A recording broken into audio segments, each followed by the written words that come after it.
Papa, tu ne devrais pas être ici maintenant, m'a dit ma fille Jessica en bloquant la porte de ma propre maison avec son corps, les yeux écarquillés de panique à peine dissimulée. Derrière elle, j'entendais des rires, de la musique et le bruit caractéristique d'une fête en plein déroulement. Une fête qui se déroulait clairement dans mon salon, avec mes meubles, dans ma cuisine. C'était mon 70e anniversaire. Jessica, c'est ma maison, répondis-je calmement, en tenant les sacs de courses que j'avais faits au supermarché. Pourquoi je ne devrais pas être ici? Elle échangea un regard désespéré avec son mari Brad, qui apparut à côté d'elle sur le seuil de la porte. Il avait ce sourire forcé qu'il arborait toujours quand il me voyait, comme si ma présence était un inconvénient nécessaire. C'est juste que, a-t-elle balbutié, nous étions en train de te préparer une surprise, tu sais, pour plus tard. Tu es arrivé trop tôt. Mais je pouvais voir au-delà d'eux. Je pouvais voir mes voisins, d'anciens collègues et même quelques parents éloignés dispersés dans la maison. Tous habillés pour une fête. Tous clairement à l'aise et présents depuis un certain temps déjà. Je m'appelle Tom Richardson. J'ai 70 ans, je suis veuf depuis 8 ans et, jusqu'à présent, je pensais avoir encore une place dans la vie de ma fille unique. Ma femme Margaret a toujours dit que Jessica avait un côté égoïste, mais je défendais notre petite fille. Même lorsqu'elle a commencé à espacer ses visites après les funérailles. Même lorsque les appels se sont faits plus rares. Même lorsque j'ai cessé d'être invité aux anniversaires de mes propres petits-enfants. Une surprise, ai-je répété en observant Brad poser sa main protectrice sur l'épaule de Jessica. Et quand exactement aviez-vous prévu de me faire la surprise? Eh bien, a répondu Jessica en baissant les yeux, nous allions t'appeler dans un instant pour te demander de venir. Puis la vérité m'a frappé comme un coup de poing dans l'estomac. Ils n'organisaient pas une fête pour moi. Ils organisaient une fête sur moi. Une fête dont je ne faisais pas partie, utilisant ma propre maison comme décor, probablement en racontant des histoires sur le vieux Tom, tout en buvant ma bière et en mangeant du gâteau. Je vois, ai-je murmuré en reculant d'un pas. Par-dessus leurs épaules, j'ai vu ma sœur Hélène lever un verre pour porter un toast. Elle n'avait même pas remarqué que j'étais là, à la porte de ma propre maison, empêchée d'entrer. « Papa, s'il te plaît, ne fais pas ça », a chuchoté Jessica, réalisant enfin que j'avais découvert la vérité. « Tu peux entrer, bien sûr. C'est juste que vous ne vouliez pas de moi ici depuis le début, » ai-je ajouté à sa place. Brad s'est éclairci la gorge. « Tom, je pense qu'il y a un malentendu. » Un malentendu. Comme si j'étais un vieil homme confus qui ne comprenait pas bien la situation. Pendant qu'ils continuaient leurs explications maladroites, un calme étrange s'est emparé de moi. Ce n'était pas de la colère. Ce n'était pas de la tristesse. C'était quelque chose de différent. C'était de la clarté. Parce qu'ils ne savaient rien des 3 dernières années de ma vie. Ils ne savaient rien des nuits que j'avais passées à apprendre le marketing numérique. Ils ne savaient rien de l'empire silencieux que j'avais bâti depuis mon petit bureau au sous-sol. Et ils ne savaient certainement pas qu'à ce moment précis, mon compte en banque contenait plus d'argent que Brad n'en gagnait en 5 ans. Si vous vous êtes déjà senti invisible au sein de votre propre famille, n'oubliez pas de vous abonner à la chaîne, car cette histoire ne fait que commencer. D'accord, ai-je finalement dit en leur tournant le dos. Profitez bien de la fête. En retournant à ma voiture, j'ai entendu Jessica murmurer quelque chose à Brad à propos du fait que je faisais encore des drames. Il n'avait aucune idée à quel point je pouvais être dramatique.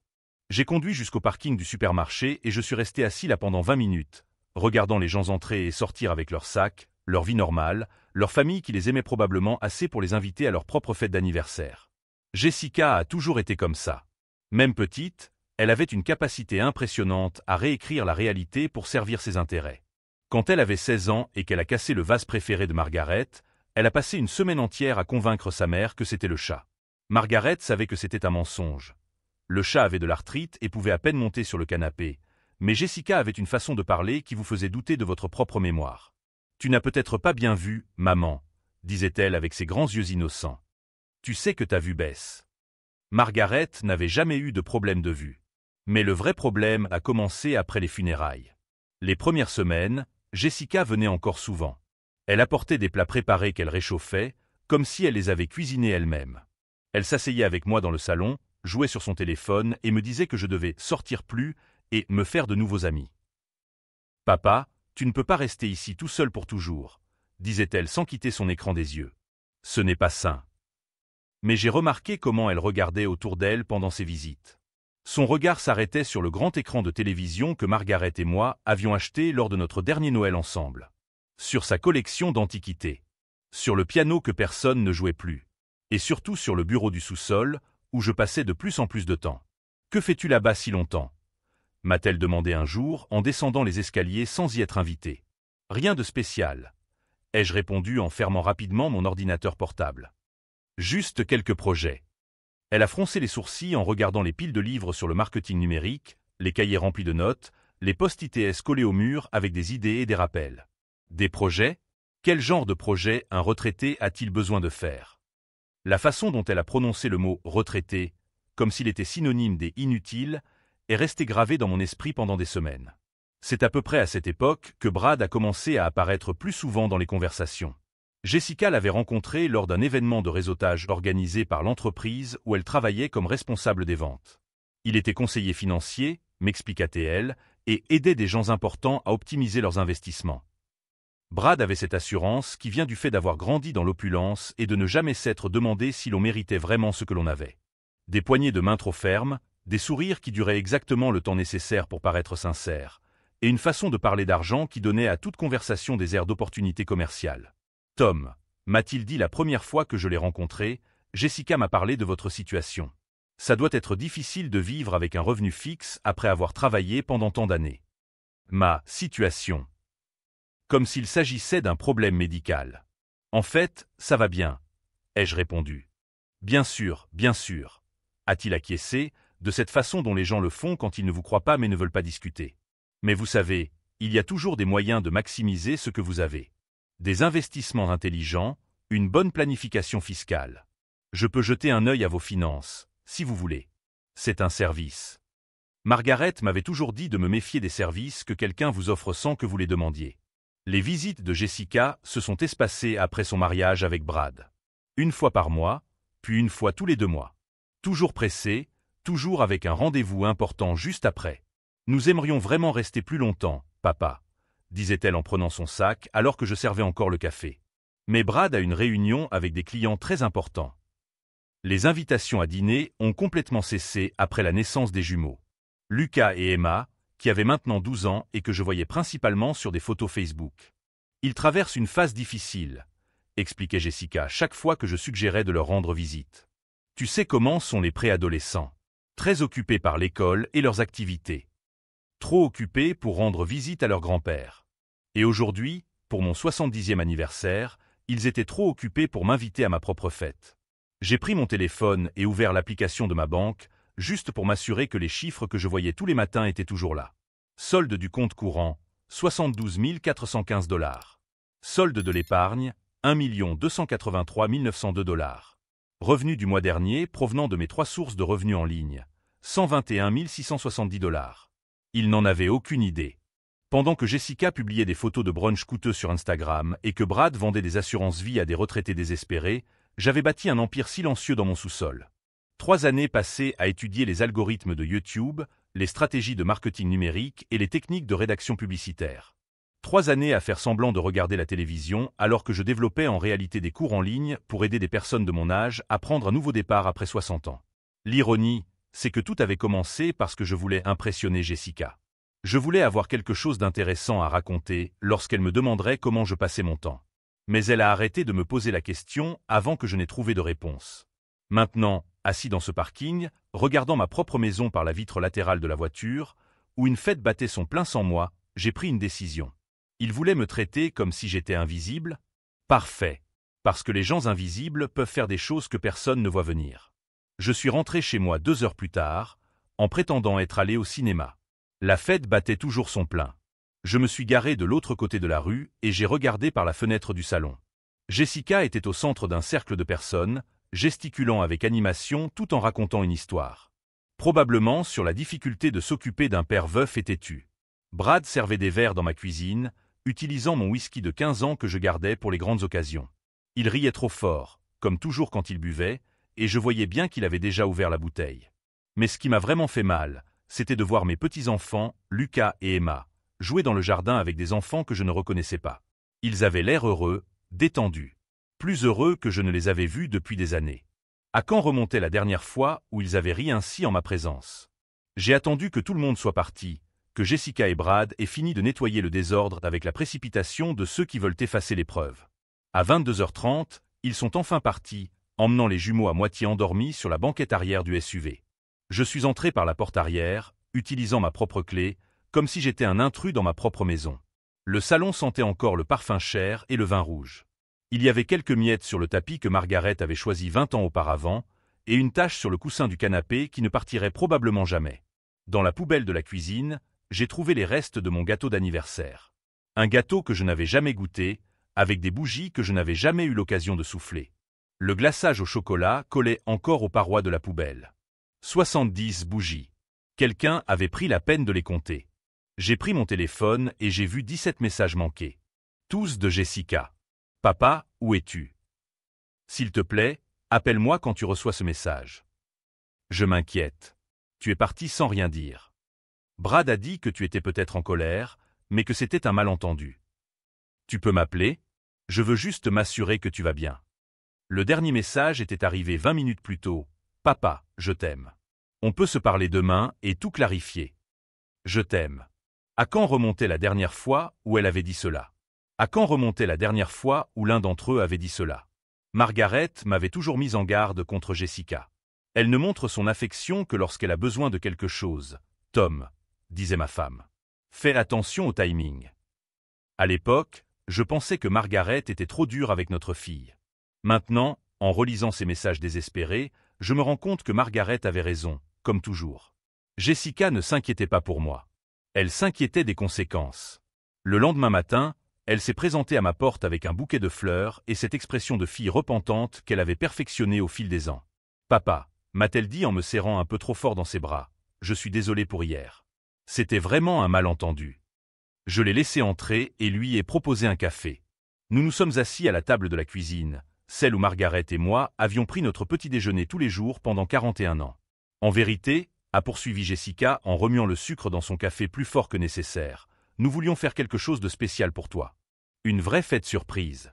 Mais tu es arrivé au milieu des préparatifs. Des préparatifs qui ont duré 4 heures? Ai-je demandé calmement. Elle a arrêté de remuer son café. Comment ça? Je vous ai vu par la fenêtre quand je suis arrivé ce matin. La fête battait déjà son plein. Son visage a légèrement rougi. Eh bien, nous sommes arrivés tôt pour tout organiser. Jessica, ai-je dit doucement, je t'ai vu servir du gâteau. J'ai vu les enfants jouer dans le jardin. Ce n'étaient pas des préparatifs. C'était une fête dont j'étais exclu. Elle ouvrit la bouche pour protester, mais je levai la main. Et tout va bien, continuai-je. Vraiment, je ne suis pas en colère. Son expression passa de défensive à confuse. Vraiment? Non. En fait, j'ai été impressionné par l'organisation. Vous avez réussi à réunir autant de monde, à préparer tout ce repas, à décorer la maison. Ça a dû coûter une fortune. Elle cligna des yeux. Eh bien, ça n'a pas été donné. Brad a tout payé. En fait, hésita-t-elle, nous espérions que, peut-être que tu pourrais participer aux frais. Après tout, techniquement, c'était ta fête. Et voilà. La véritable raison de sa visite. Bien sûr, ai-je répondu. Combien avez-vous dépensé? Environ 800 $, a-t-elle dit rapidement. Mais tu n'as pas besoin de tout payer. Peut-être seulement la moitié? 800 $ pour une fête dont j'avais été exclu.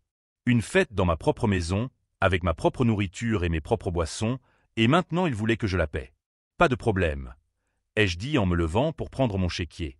Jessica a souri, visiblement soulagée. Merci, papa. Tu es le meilleur. J'ai rempli le chèque avec soin. Exactement 800 $. Je l'ai signé avec le même stylo que j'utilisais pour signer les contrats à 6 chiffres pour mes cours en ligne. Elle a plié le chèque et l'a mis dans son sac sans même le regarder. Brad va être tellement soulagé. Il avait peur que tu sois en colère. Dis à Brad qu'il n'a pas à s'inquiéter, répondis-je. Je ne suis pas fâché. Je suis poli. Poli?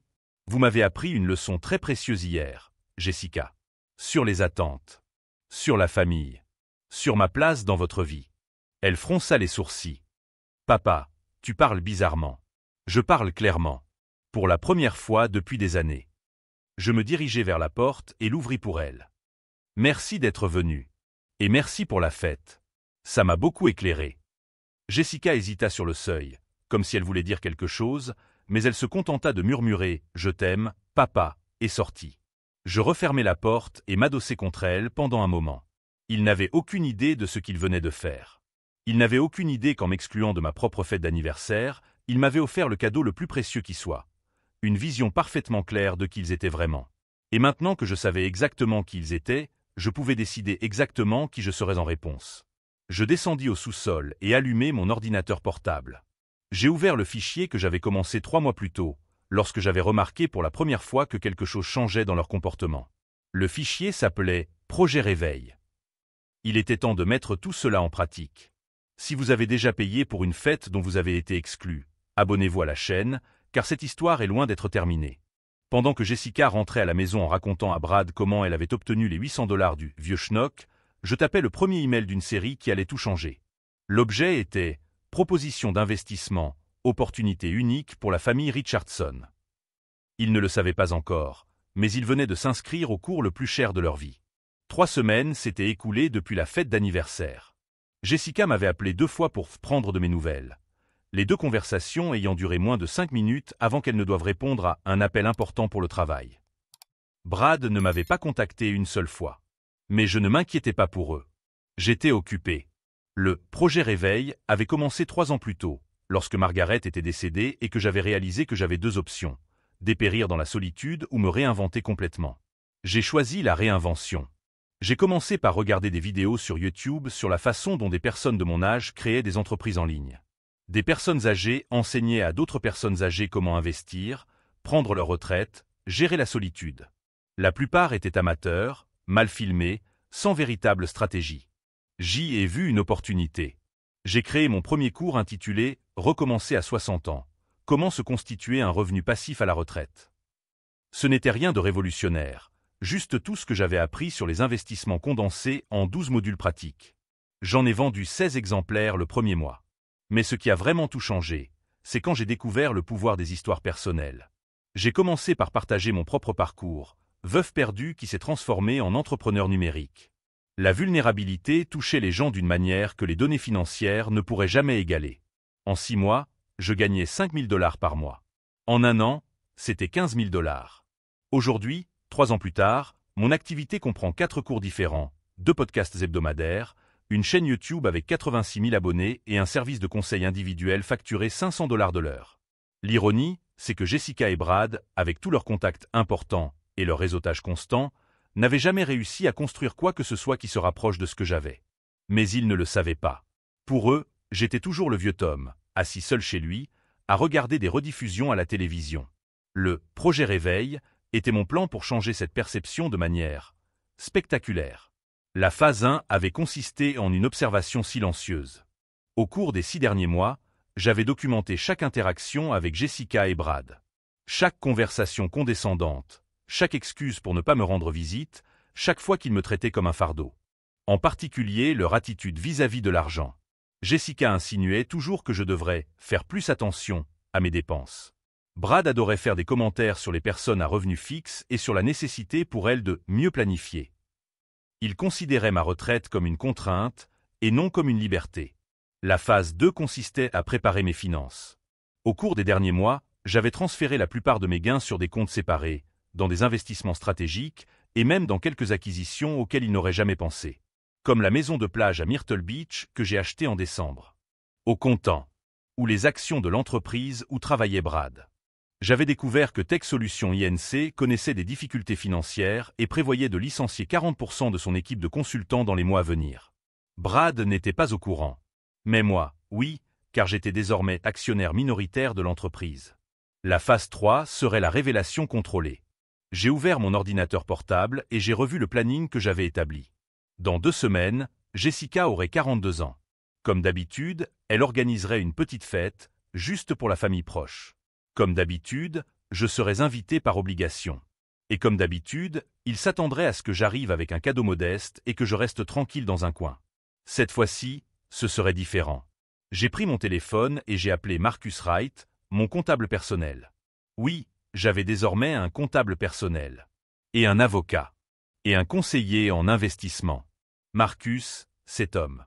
J'ai besoin que tu me prépares un rapport financier complet de mes activités des 3 dernières années. Sous forme de présentation, quelque chose que des profanes puissent facilement comprendre. Bien sûr, Tom. Pour quelle occasion ? Disons que le moment est venu pour ma famille de découvrir qui je suis vraiment. Marcus a ri. Il était devenu plus que mon comptable ces dernières années. Il était l'un des rares à connaître toute l'histoire. Tu vas enfin révéler ton petit empire. Petit. J'ai marqué une pause pour faire effet. Marcus, au dernier trimestre, j'ai gagné plus que certains PDG de moyennes entreprises. Tu as raison. C'est un empire considérable. Après avoir accroché, j'ai ouvert le document que j'avais commencé la semaine précédente, Proposition d'investissement familial Richardson. Il s'agissait d'un plan d'affaires légitime offrant à Jessica et Brad la possibilité de devenir partenaires dans l'une de mes entreprises. Naturellement, il supposerait qu'il s'agissait d'un projet naïf d'un retraité cherchant à se sentir important. Il ne lirait pas les petits caractères. Il ne les lisait jamais. Il ne verrait pas que les conditions incluaient un audit complet de leurs finances personnelles. Il ne remarquerait pas la clause qui me donnait un accès total à leurs antécédents de crédit et à leurs déclarations fiscales. Et il ne se rendrait certainement pas compte qu'en signant, ils acceptaient une présentation officielle dans laquelle je révélerais exactement comment j'avais construit ma petite entreprise. Si vous avez déjà été sous-estimé par des personnes qui auraient dû vous soutenir, abonnez-vous à la chaîne, car la vengeance de Tom ne fait que commencer. Le lendemain matin, j'ai imprimé la proposition sur du papier à en-tête de Richardson Enterprises LLC. Oui, j'avais maintenant du papier à en-tête, et je l'ai placé dans un dossier en cuir. Jessica serait intriguée. Brad verrait des dollars. Aucun d'eux ne poserait les bonnes questions. En fermant le dossier, j'ai souri en pensant à la réaction de Margaret si elle pouvait me voir maintenant. Tom Richardson, l'entendais-je dire, tu as toujours été plus intelligent que tu ne le laissais paraître. C'était vrai. Et dans 2 semaines, lors de la fête d'anniversaire de Jessica, tout le monde découvrirait à quel point j'étais devenu intelligent. Et le meilleur dans tout ça, ils me donneraient eux-mêmes l'occasion parfaite pour la révélation. Parce que les gens cupides mordent toujours à l'hameçon qui brille. Et mon hameçon était sur le point de devenir irrésistible. La fête d'anniversaire de Jessica s'est déroulée exactement comme je l'avais prévu. Une maison impeccable, une décoration coûteuse, des invités triés sur le volet pour impressionner. Je suis arrivé à 7 heures pile, vêtu de mon meilleur costume et portant 2 cadeaux. Un magnifique coffret à bijoux pour Jessica et ma mallette en cuir. Papa.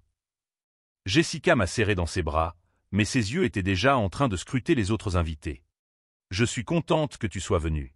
Brad est dans la cuisine en train de préparer les boissons. La pièce était remplie de jeunes couples, de collègues de travail, de quelques voisins aisés. Tout le monde semblait sortir d'un magazine de lifestyle. Je me démarquais comme le seul homme de plus de 60 ans. Tom. Brad est arrivé avec 2 verres de vin, souriant trop largement. Tu as l'air en forme. Tu apprécies la retraite? Plus que je ne l'aurais imaginé, ai-je répondu en acceptant le vin. Pendant le dîner, je suis resté tranquille dans mon coin, observant. Jessica et Brad se relayaient pour raconter des histoires de voyages coûteux, de restaurants exclusifs, d'investissements intelligents. Leurs amis riaient au bon moment, posaient des questions admiratives, créaient cette atmosphère de réussite jeune et dynamique. J'étais juste le père à la retraite, présent par obligation familiale. Parfait. Après le gâteau, alors que Jessica ouvrait ses cadeaux, je me suis levé calmement. Jessica, avant que tu n'ouvres mon cadeau, ai-je dit en prenant la mallette en cuir, j'aimerais partager quelque chose avec vous tous. La conversation s'est calmée. Brad a haussé un sourcil. En fait, ai-je continué en ouvrant la mallette, j'ai une proposition commerciale à faire à Jessica et Brad. J'ai pensé qu'il serait approprié de la présenter ici, devant témoins. Jessica rit nerveusement. Papa, on peut remettre ça à plus tard. Non, non, l'interrompit Brad en s'approchant avec un intérêt soudain. Je suis curieux. Quel genre de proposition? Je distribuais des copies de la proposition à quelques invités proches. Le document avait l'air impressionnant. 20 pages, des graphiques colorés, des projections financières détaillées. Eh bien, ai-je commencé, ma voix empreinte de l'autorité que j'avais acquise au fil de centaines de présentations en ligne au cours des 3 dernières années, j'ai créé une entreprise d'éducation numérique. Elle a démarré modestement, mais elle a dépassé toutes mes attentes. Brad feuilletait les pages, clairement intéressé par les chiffres qu'il voyait. Papa, murmura Jessica, tu n'en as jamais parlé. Richardson Enterprises, poursuivis-je, propose actuellement 3 grandes gammes de produits. Des cours en ligne pour les personnes de plus de 60 ans, des services de conseil en matière de retraite et d'investissement, et un programme de mentorat individuel. La pièce était désormais complètement silencieuse. Au dernier trimestre, ai-je poursuivi en tournant la page contenant les graphiques, notre chiffre d'affaires net s'élevait à 364 000 $. Brad a failli renverser son verre de vin. 300 000, tu as bien dit? Oui. Et nous prévoyons une croissance de 40% pour le prochain trimestre. Jessica m'a regardé comme si je parlais une langue étrangère. Papa, c'est vrai? J'ai sorti mon téléphone et ouvert l'application bancaire. Je lui ai montré l'écran qui affichait le solde du compte de l'entreprise, 1 422 815 $. Tout à fait vrai. Le silence dans la pièce était assourdissant. Je pouvais entendre le tic-tac de l'horloge murale, le bruit lointain des voitures passant dans la rue. La proposition, ai-je poursuivi calmement, est de vous offrir 20% des parts de l'entreprise en échange d'un investissement initial de 50 000 $ et d'un engagement à temps plein. Brad faisait le calcul dans sa tête. 20% d'une entreprise qui rapportait plus d'1 million par an. Évidemment, ai-je ajouté, vous devrez quitter votre emploi actuel pour vous consacrer entièrement à la croissance de Richardson Enterprises. Papa, a finalement réussi à dire Jessica. Pourquoi ne nous as-tu jamais parlé de ça? Vous ne m'avez jamais posé de questions sur ma vie, ai-je répondu simplement. Quand vous me posiez des questions, c'était toujours sur ma santé, mes factures, si je m'en sortais. Jamais sur mes projets ou mes rêves. Brad relisait furieusement les pages. Tom, ça dit ici que tu possèdes des biens immobiliers dans 3 États. 4, en fait. J'ai acheté une maison sur la plage dans l'Oregon la semaine dernière. Jessica s'affala lourdement sur le canapé. Tu es millionnaire? Techniquement, oui. Mais je préfère le terme « entrepreneur tardif ». C'est alors que j'ai décidé de lâcher la bombe finale. Au fait, Brad, ai-je dit avec désinvolture, j'ai vu que tu travailles chez Tech Solutions Inc. Une entreprise intéressante. Surtout quand on sait que j'en suis l'un des actionnaires minoritaires depuis 6 mois. Son visage pâlit. Et j'ai une mauvaise nouvelle. L'entreprise va annoncer lundi prochain une réduction de 40% des effectifs de la division conseil. Ton nom figure sur la liste. Brad laissa tomber la proposition. Comment peux-tu savoir ça? Parce que j'ai participé à la réunion du conseil d'administration jeudi dernier. Par vidéoconférence, bien sûr. Jessica regarda entre nous deux, essayant de comprendre. Vous licenciez Brad. Je ne licencie personne. L'entreprise se restructure en raison de mauvais résultats financiers. Brad n'est qu'une victime des décisions de l'entreprise. La salle explosa de chuchotements. Les invités échangeaient des regards choqués, certains sortant déjà leur téléphone portable. Alors, dis-je en fermant mon dossier, la proposition tient toujours. Vous avez une semaine pour décider si vous voulez faire partie de ma réussite, ou continuer à prétendre que je ne suis qu'un vieil homme inoffensif que vous pouvez ignorer. Alors que je me dirigeais vers la porte, j'entendis Jessica m'appeler, la voix brisée et désespérée. Papa, attends. Nous pouvons en discuter. Je me retournai une dernière fois. La femme qui avait organisé une fête chez moi sans m'inviter, qui m'avait fait payer 800 $ pour mon humiliation, me suppliait maintenant de lui accorder mon attention. Vous pouvez le faire, répondis-je calmement. Mon bureau ouvre à 9 heures. Prenez rendez-vous avec ma secrétaire. La porte se referma derrière moi, laissant derrière elle une pièce remplie de gens qui réévaluaient tout ce qu'ils pensaient savoir sur Tom Richardson. Si vous avez déjà été sous-estimé par votre propre famille, abonnez-vous à la chaîne, car l'histoire de Tom est sur le point d'avoir la fin qu'il mérite. En rentrant chez moi, mon téléphone a sonné 17 fois. Je n'ai répondu à aucun appel. Il voulait enfin discuter. Mais cette fois, ce serait selon mes conditions. Le lundi suivant, Jessica et Brad se sont présentés à mon bureau à 9 heures pile. Pas chez moi, où ils avaient l'habitude de venir me voir quand ils avaient besoin de quelque chose. Dans mon bureau professionnel, au 12e étage d'un immeuble commercial du centre-ville. Ma secrétaire, Linda, une femme efficace de 55 ans que j'avais embauchée 6 mois auparavant, les a accueillis avec la courtoisie froide réservée aux clients sans rendez-vous. Monsieur Richardson vous recevra dans quelques minutes, leur a-t-elle dit en leur offrant de l'eau pendant qu'ils attendaient dans la salle de réception décorée de certificats de récompense et de photos de moi avec d'autres hommes d'affaires. Quand je les ai enfin fait entrer, Jessica pouvait à peine dissimuler son choc. Mon bureau était plus grand que le salon de sa maison. Des fenêtres allant du sol au plafond offraient une vue panoramique sur la ville. 2 étagères remplies de livres sur les affaires, 3 écrans sur mon bureau de direction et des murs décorés de graphiques illustrant la croissance de Richardson Enterprises. « Papa, murmura Jessica, je ne savais pas que tu avais un endroit comme ça. Il y a beaucoup de choses que vous ignorez à mon sujet, répondis-je en leur faisant signe de s'asseoir dans les fauteuils en cuir devant mon bureau. Mais j'imagine que vous êtes ici pour changer cela. Brad s'éclaircit la gorge, visiblement mal à l'aise. Son assurance habituelle s'était complètement évaporée depuis qu'il avait appris qu'il allait bientôt perdre son emploi. Tom, à propos de la proposition que tu as faite à la fête. Appelez-moi Monsieur Richardson ici, s'il vous plaît. Nous sommes dans un cadre professionnel. Jessica cligna des yeux, surprise par le protocole. Papa. Monsieur Richardson, nous aimerions en savoir plus sur l'opportunité de partenariat. Je pris un dossier spécialement préparé pour cette réunion et l'ouvris avec un calme délibéré. À l'intérieur se trouvaient des contrats de partenariat, des clauses de confidentialité et un audit financier complet que j'avais commandé sur leur situation. Avant de discuter d'un quelconque partenariat, ai-je commencé en retirant les lunettes de lecture que je ne portais plus que pour les réunions importantes. Je dois comprendre votre situation financière actuelle. Brad s'agita sur sa chaise. Notre situation est stable. Vraiment. Je tournai quelques pages. Parce que d'après mes recherches, vous avez 47 000 $ de dette sur votre carte de crédit, 3 mensualités de voiture en retard et 2 mois de retard sur votre hypothèque. Le silence dans la pièce était total. De plus, ai-je poursuivi calmement, Brad, votre poste chez Tech Solutions sera supprimé jeudi prochain. L'indemnité de licenciement comprend 6 mois de salaire, mais compte tenu de vos dépenses mensuelles actuelles, cela ne vous permettra de tenir que jusqu'en mars. Jessica a regardé Brad, qui était pâle. Tu ne m'avais pas dit que la situation était si grave. Je m'en occupais, murmura-t-il. Tu t'en occupais. Je tournai une autre page. Tu as postulé à 17 postes au cours des 2 derniers mois. Aucune réponse positive. Le marché pour les consultants de ton âge et de ton expérience est saturé. Brad baissa la tête. D'un autre côté, ai-je poursuivi d'une voix plus professionnelle, mon offre de partenariat tient toujours. 20% de Richardson Enterprises en échange d'un investissement initial de 50 000 $ et d'un engagement à temps plein. Jessica s'est penchée en avant, pleine d'espoir. Et tu as dit que l'entreprise réalisait? Le dernier trimestre, nous avons réalisé un chiffre d'affaires net de 364 000 $. Les prévisions pour l'année prochaine sont d'1,5 million. Ses yeux brillèrent à l'idée des possibilités mathématiques. Mais, ai-je ajouté en fermant le dossier, il y a une condition que je n'ai pas mentionnée lors de la fête. Brad releva la tête. Quelle condition?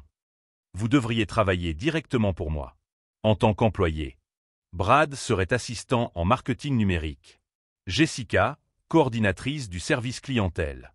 Salaire de départ de 40 000 $ par an chacun, avec possibilité d'augmentation en fonction des performances. Jessica fronça les sourcils. Mais vous avez parlé de partenariat. Le partenariat viendra après que vous aurez prouvé votre valeur. Après avoir démontré que vous êtes capable de vous engager pour quelque chose qui dépasse vos intérêts immédiats. Le silence régna dans la pièce pendant de longues minutes. Je voyais Jessica calculer mentalement. 80 000 $ par an à eux deux, c'était moins que ce qu'ils gagnaient auparavant, mais c'était une stabilité garantie en cette période de crise totale. Et si nous refusons? Demanda finalement Brad. Alors je vous souhaite bonne chance dans votre recherche d'emploi, répondis-je simplement. Le marché est concurrentiel, mais je suis sûr que vous trouverez quelque chose tôt ou tard. Jessica regarda par la fenêtre, observant la ville en contrebas où elle allait devoir recommencer sa vie professionnelle à 0 à 42 ans. Papa, dit-elle doucement, pourquoi fais-tu cela? Parce que, répondis-je en retirant mes lunettes et en les nettoyant lentement, vous m'avez appris que la famille n'est pas une question de sang ou d'obligation. C'est une question de respect mutuel et de présence constante. Vous m'avez exclu quand vous avez pensé que je n'avais aucune valeur. Maintenant, je vous offre l'inclusion, mais à des conditions claires. Je laissai ces mots faire leur chemin avant de poursuivre. Quand Margaret est morte, je ne savais pas comment continuer. Vous auriez pu être mon soutien, ma nouvelle famille. Au lieu de cela, vous avez choisi de me voir comme un fardeau. Comme une responsabilité gênante. Jessica s'essuya les yeux, visiblement émue. J'ai donc appris à être ma propre famille. À construire mon propre projet. Et j'ai découvert que j'étais bien meilleur à cela que je ne l'aurais imaginé. Je me levai et me dirigeai vers la fenêtre, observant l'agitation de la ville. La fête chez moi sans m'inviter a été le moment de lucidité dont j'avais besoin. Vous m'avez fait un cadeau inestimable ce jour-là. La vérité sûre qui vous êtes vraiment lorsque vous pensez que vous pouvez m'utiliser sans conséquence. Je me suis retourné vers eux. Mais j'ai aussi découvert qui je suis vraiment lorsque je n'attends pas la validation de personnes qui ont déjà décidé qu'elles ne m'appréciaient pas. Brad a finalement pris la parole. Nous avons commis une erreur, Tom. Monsieur Richardson. Une grave erreur.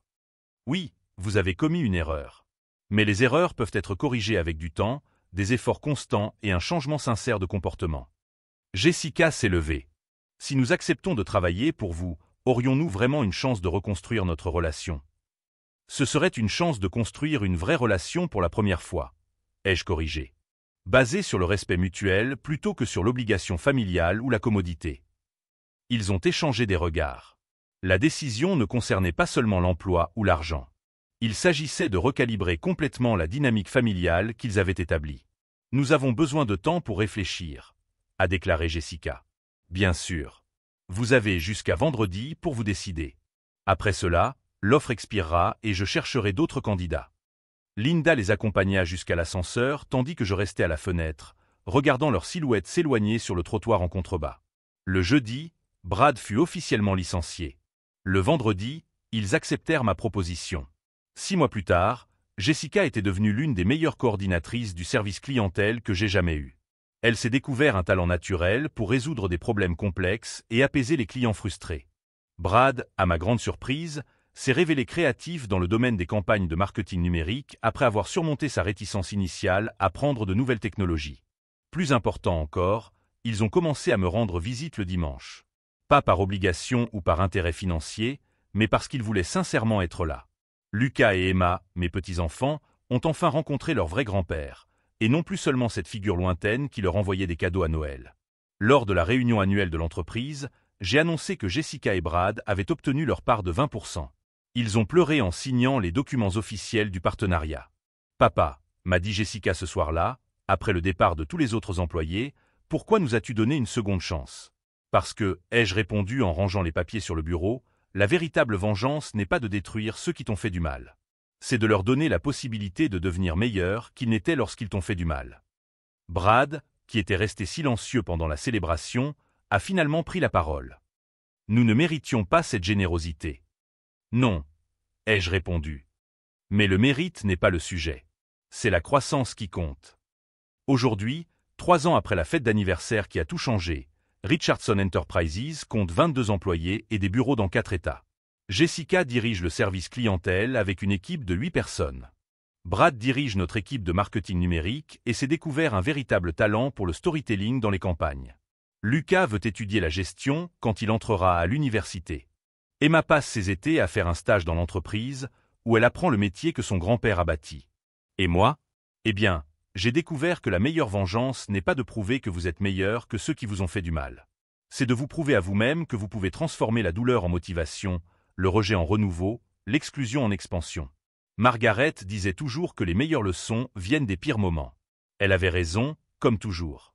Si vous avez déjà été exclu par votre propre famille, si vous vous êtes déjà senti invisible aux yeux de ceux qui auraient dû vous aimer inconditionnellement, abonnez-vous à cette chaîne.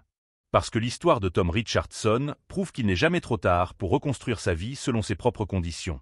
Et si vous êtes arrivé jusqu'à la fin de ce voyage avec nous, laissez un commentaire pour nous raconter. Quel a été le moment qui a tout changé dans votre vie? La dernière fois que j'ai organisé une fête chez moi, Jessica et Brad sont arrivés 2 heures plus tôt pour m'aider à tout préparer. Cette fois-ci, quand le gâteau est arrivé, j'étais là pour souffler les bougies. Et cette fois-ci, quand j'ai fait mon vœu d'anniversaire, ce n'était pas pour obtenir une reconnaissance ou pour me venger. C'était par gratitude. Parce que parfois, être exclu de la table est exactement le coup de pouce dont vous avez besoin pour construire votre propre table.